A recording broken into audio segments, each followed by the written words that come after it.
Bihar live 7 खबर की तह तक।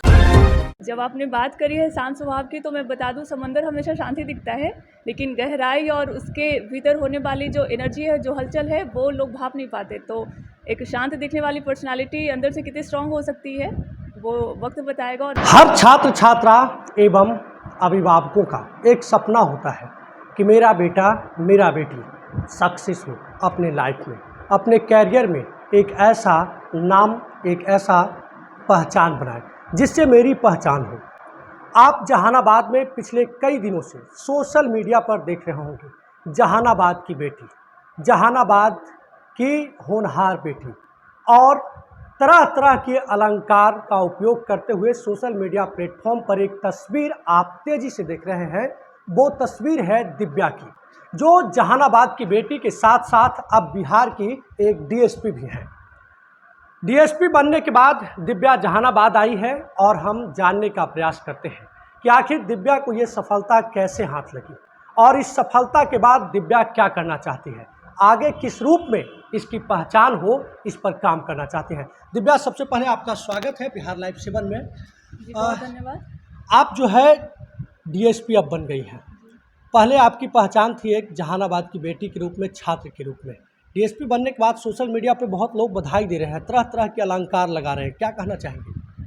जी, अलंकार जो भी सोशल मीडिया पे इधर चल रहा है, उससे मैं बहुत खुश हूँ, लेकिन खुशी के साथ साथ मैं ये बोलना चाहूँगी कि ये मेरे ऊपर बहुत बड़ी जिम्मेदारी आने वाली है, क्योंकि जो भी लोग इससे खुश हो रहे हैं, कहीं ना कहीं उनसे मेरी मुझसे उम्मीदें जुड़ी हैं उनकी। तो मैं ये कोशिश करूँगी कि जो भी काम मुझे मिले, जिस भी पोस्ट पे मैं जा रही हूँ, उसके साथ मैं पूरी जस्टिस कर पाऊँ, और लोगों की जो भी उम्मीदें हैं मुझसे, मैं उस पर खरा उतर पाऊँ। ये सफलता पहली बार में, आखिर इस सफलता के लिए कैसे दिव्या मेहनत की, कैसे पढ़ाई की, कैसे तैयारी हुआ? जी, तैयारी में मैंने बस किया था, 7 to 8 आवर्स नॉर्मल पढ़ाई होती थी मेरी, और एग्ज़ाम्स के टाइम में ये 8 आवर्स का जो रूटीन था, वो 10 to 11 आवर्स तक जाते थे। और सफलता के मूल मंत्र के लिए मैं बस ये कहना चाहूँगी कि आप अपनी एनालिसिस करें, अपने स्ट्रेंथ और वीकनेसेस को ध्यान में रखते हुए आप अपनी स्ट्रेटजी खुद फॉलो करें, क्योंकि ब्लाइंडली आप किसी और की स्ट्रेटजी फॉलो करके सक्सेसफुल नहीं हो सकते, क्योंकि हर एक इंडिविजुअल एक दूसरे से अलग होता है। तो आप अपने स्ट्रेंथ को जाने पहचानें और अपने वीकनेसेस को देखें और उस पे काम करना शुरू करें। अच्छा, जहानाबाद आप लौटी तो लोग क्या कह रहे थे, क्या जानना चाह रहे थे, क्या बताना चाह रहे थे? लोग बहुत ही खुश थे, बधाइयाँ मिल रही थी मुझे, और उनकी उम्मीदें थी, वो एक इंस्पिरेशन के रूप में तौर पे मुझे देख रहे थे। और ये देख के मुझे बहुत ही अच्छा लगा कि मैं एक बाकी लड़कियों के लिए, उनके पेरेंट्स के लिए एक इंस्पिरेशन के तौर पे आज एक कैरेक्टर के फॉर्म में हूँ। और ख़ासकर कि पेरेंट्स, उनकी उम्मीदें बढ़ेंगी, वो अपनी बच्चियों पे भरोसा कर पाएंगे कि बच्चियों को वो पढ़ने के लिए उन्हें पूरा समय दें, क्योंकि वो भी कुछ कर सकेंगी। मतलब दिव्या ये मानती है कि जहानाबाद में अभी बच्चियों को पढ़ाने के प्रति लोग उतना जागरूक नहीं हुए हैं जितना बाकी शहरों में है। जी, जिस समाज से, जैसा समाज है हमारे जहानाबाद का, तो वहाँ कहीं न कहीं पेरेंट्स इनसिक्योर रहते हैं अपने बच्चों के फ्यूचर को लेके, और उन्हें लगता है कि उन्हें ज़्यादा दिन तक पढ़ाई में मौका देने के बदले उनकी शादी करवा दी जाए। उनके लिए फ्यूचर सिक्योर करना मीन्स उनका सेटलमेंट, उनकी शादियाँ करवा कर होती है। तो मैं पेरेंट्स से ये कहना चाहूँगी कि आप शादी एक ज़िंदगी का बस एक फ़ेज़ है, आप ज़रूर करवाएँ बच्चियों की शादी, लेकिन उन्हें प्रॉपर टाइम मिलना चाहिए उनकी पढ़ाई के लिए, ताकि वो कुछ ना कुछ इस समाज के निर्माण में अपना योगदान दे पाएँ। शुरू से आप कैसे पढ़ाई किए, कितना देर पढ़ाई करते थे, और जब ये खासकर बीपीएससी की तैयारी कर रहे थे तब कितना देर पढ़ाई किए, किस सब्जेक्ट पर ज़्यादा ध्यान दिए, कैसे तैयारी की?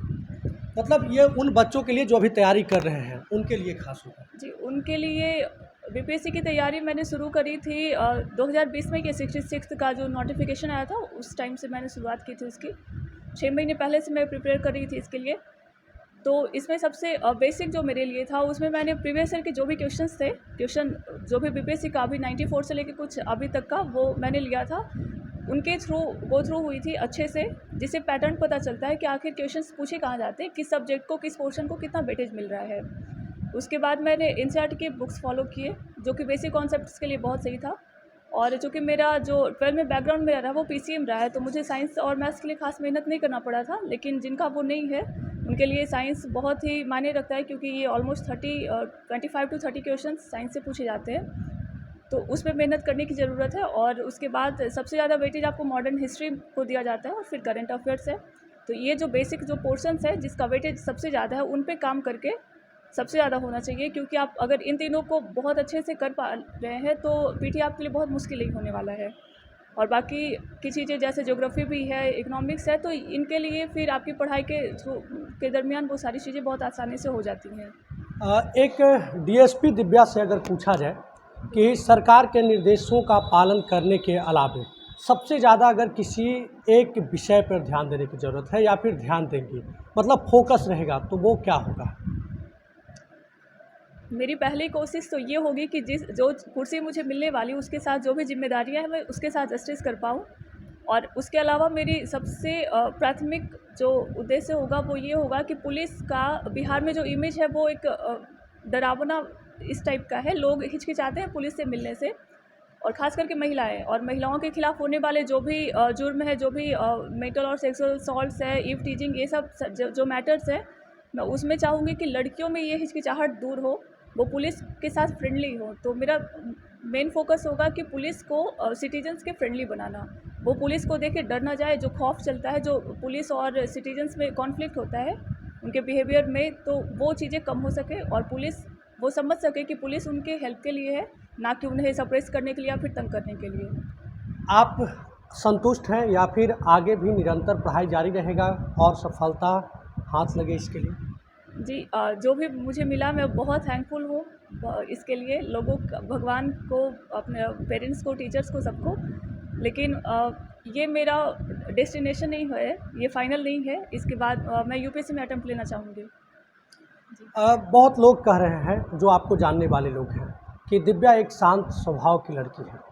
क्या शांत स्वभाव के साथ साथ बिहार के लोग एक लेडी सिंघम की बात लगातार होती है, उस रूप में भी दिव्या दिखेंगी आगे आने वाले दिनों में? जब आपने बात करी है शांत स्वभाव की, तो मैं बता दूं, समंदर हमेशा शांति दिखता है, लेकिन गहराई और उसके भीतर होने वाली जो एनर्जी है, जो हलचल है, वो लोग भाप नहीं पाते। तो एक शांत दिखने वाली पर्सनालिटी अंदर से कितनी स्ट्रांग हो सकती है वो वक्त बताएगा। और मुझे अच्छा लगेगा कि ये काम के थ्रू लोग जाने, मैं खुद ही ऐसा कुछ नहीं बताना चाहूँगी। जहानाबाद के लोगों के लिए आप खास कर क्या कहना चाहेंगे, जो आपके खुशी में है, सोशल मीडिया पर पोस्ट कर रहे हैं लेकिन आपसे अभी तक मुलाकात नहीं कर पाए हैं?